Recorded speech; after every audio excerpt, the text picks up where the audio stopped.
Hello everyone, this is MJ and you are at my channel called Reading This Life. Here at my channel, we talk about fiction, friends, and fun.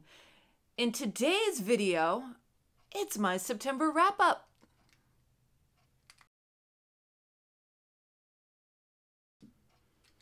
And as always, before we get started, remember to like this video, comment down below, let me know how was your September reading month? Can you believe that we are in October and spooky season is in full swing? Let me know what you're actually reading right now. I would really be curious to find out.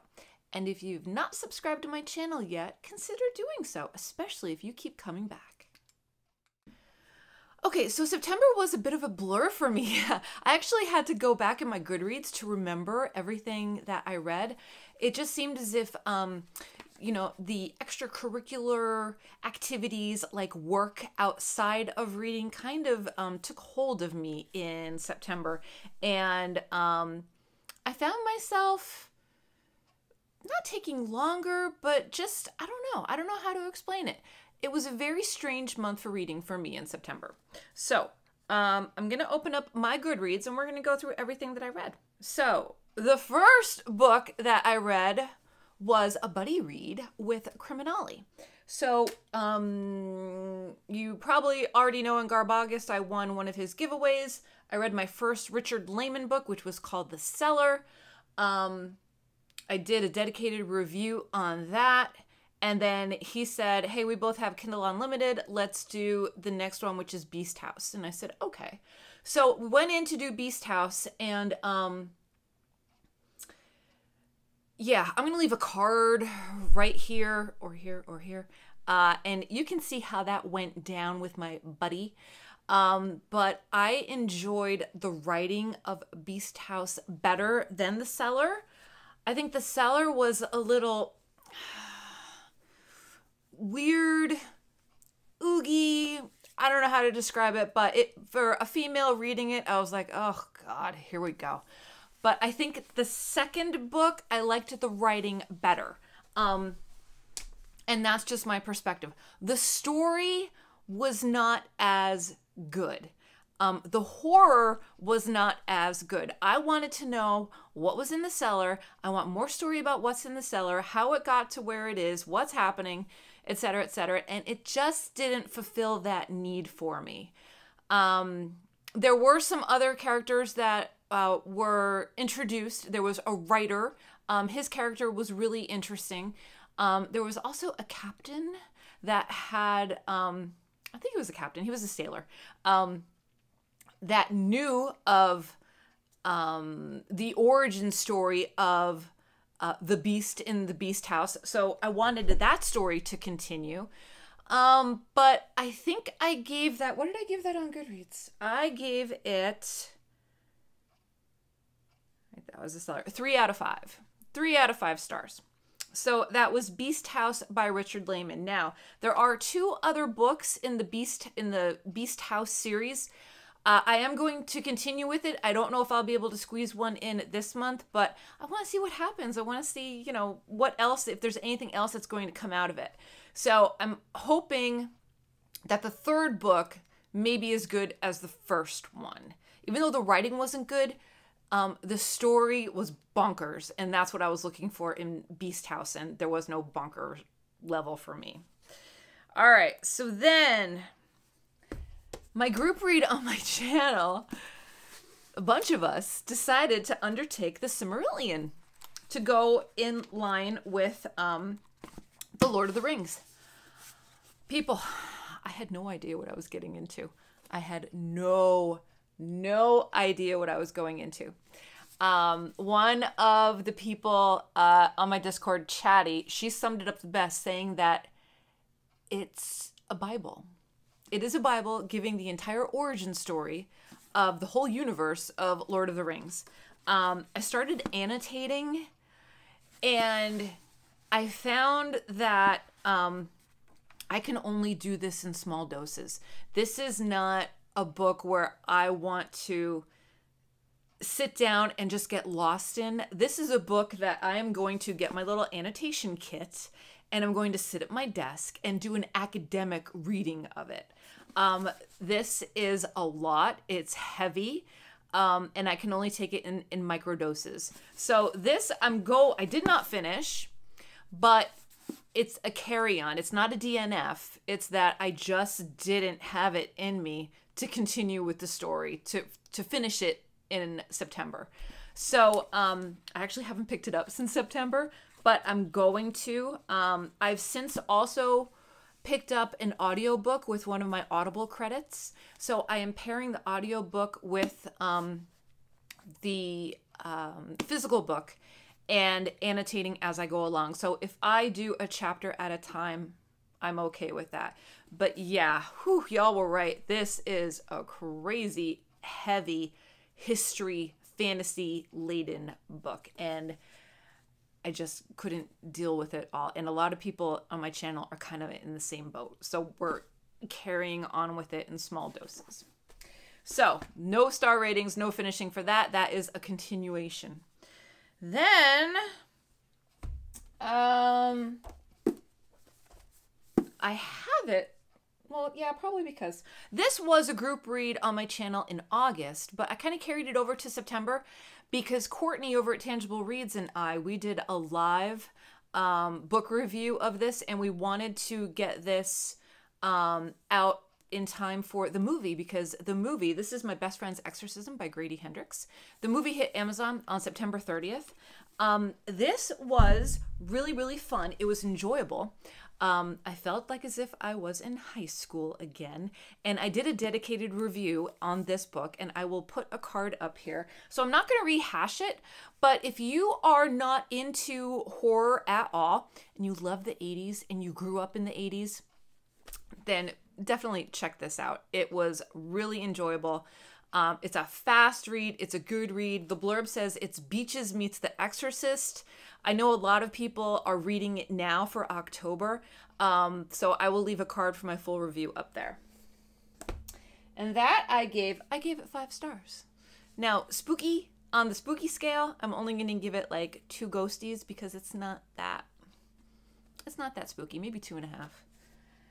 Okay, then I did a buddy read with Roy at Yard of Random Books. We decided to read With a Mind to Kill by Anthony Horowitz, and this is James Bond book. Now, I grew up loving James Bond. My father loved James Bond. It was kind of a thing in our house. James Bond was just the cat's pajamas. It was awesome. So the book has new bad guys introduced, and it's actually quite fascinating. So I'm going to read you the blurb because I can't sum it up as great. Now, I did the audiobook for this. So it says, it's M's funeral. One man is missing from the graveside. The traitor who pulled the trigger and who is now in custody, accused of M's murder, James Bond. Behind the Iron Curtain, a group of former SMERSH agents want to use the British spy in an operation that will change the balance of world power. Bond is smuggled into the lion's den, but whose orders is he following? And will he obey them when the moment of truth arrives? In a mission where treachery is all around and one false move means death, Bond must grapple with the darkest questions about himself. But not even he knows what happened to the man he used to be. So I don't want to be too spoilery, but there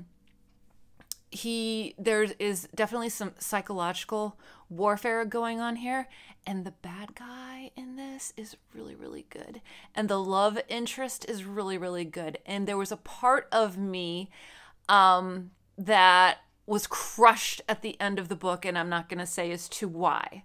But I loved this. I did the audiobook. I'm telling you, I listened to it at the gym on the treadmill. It was very gripping. It was fast-paced. There was a lot of action, and it was super easy to follow. The narrator for this was on point. He acted out the various characters, which was amazing. I love when the narrators do that, and it was really, really well done. I gave this 4 out of 5 stars. So that is With a Mind to Kill by Anthony Horowitz. Then I decided to do a Neil Gaiman that I had never read before. So I did another audiobook, and this is Mirror Mask by Neil Gaiman. And I thought it was good. It was a short audiobook, I think maybe 3 hours. I'll read you the blurb from it. Helena is about to embark on a most amazing journey. Raised in a family of circus performers, she's always dreamed of leading a more ordinary life. But when haunting music draws her into a strange and magical realm, one where anything can happen, her real life is stolen by a runaway from the other side. Helena must rescue the realm from chaos in order to win back her not-so-ordinary life. Mirror Mask is a film written by Neil Gaiman and brought to life through artist and director Dave McKean. The original novella is Helena's tale in her own voice, written by Neil Gaiman and accompanied by original art by Dave McKean and images from the film. So this must be... I'm not sure if this is a novelization of the movie. I'm not sure. But it gave me Coraline vibes. It really did. I thought it was good. I think it's more... I got more YA vibes from it than adult fiction. But I wanted to get more into Gaiman because 2015, Neil Gaiman came out with a humble bundle. And the bundle was to raise money for refugees. And since I've got my Kindle now, I logged in to my Humble Bundle account and re-downloaded everything. So I have all of his old books now on e-copy. So I said, I'm going to start going through them. So Mirror Mask, was Mirror Mask in here? Ooh, I'm not sure. But I downloaded it from my library. My library had the audiobook, so I did that. And like I said, it was enjoyable. It was a nice distraction. A little bit more on the fantasy side, but definitely a good palate cleanser after James Bond. Then, what did we get into? Okay, then we did Magnolia Parks. Let me get the book.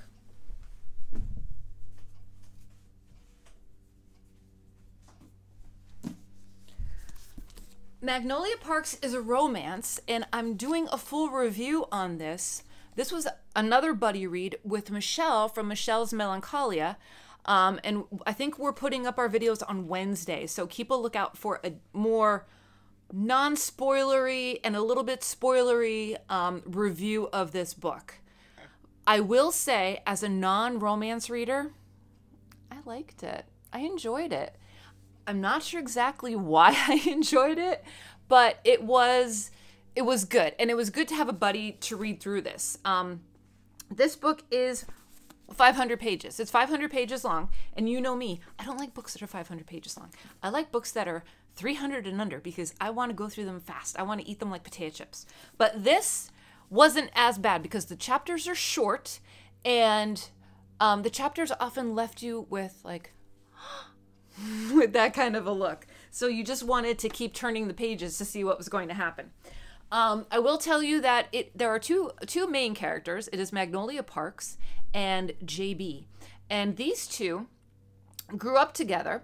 In their teens, they became a couple, and then they broke up. And there was an incident to leading them to break up. Then they stayed in the same circle of friends, and their toxicity and their messiness in the relationship just oozes throughout this book. And they are such, I mean, on paper it's revolting, but they are such likable characters. I don't know how else to describe it. So I will tell you, be on the lookout for the video on Wednesday to get more if you are a romance reader. This takes place in England and some other places around the world. And this is Magnolia Parks #1. This is a series of 3 books, and this is by Jessa Hastings. And it came out earlier this year, I believe. Yeah. Let me tell you what I rated it.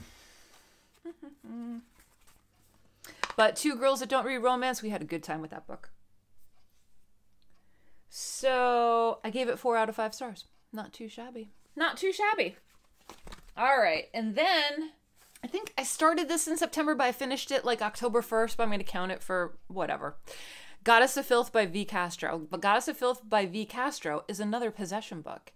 And it is so good. I really enjoyed this. Now, your girl, in her spooky season, had 2 possession books. Actually, well, there's actually 3. I just finished Demon House today. Or not Demon House, Hell House. This is 140 pages. V. Castro is a Latinx writer, and just her voice with these characters is amazing. Amazing. I loved the feminist quality that came out in this book. This is not, neither of these, both of these possession books are not meant to scare you, as if I don't want to pick up the book, I'm nervous, I'm going to get possessed by reading this book. No, there's nothing of that. I actually really enjoyed the spirit, that was the ancient spirit that inhabited the girl in this book. Really enjoyed the message that it was trying to send. There are a lot of moving pieces in this book, and I mean, 140 pages, it's jam-packed. It's jam-packed. I've never read V. Castro before. Loved it. Absolutely loved it. I recommend it. Goddess of Filth, I gave 4 out of 5 stars on Goodreads. I'll read you the blurb. One hot summer night, best friends Lourdes, Fernanda, Anna, Perla, and Pauline hold a seance.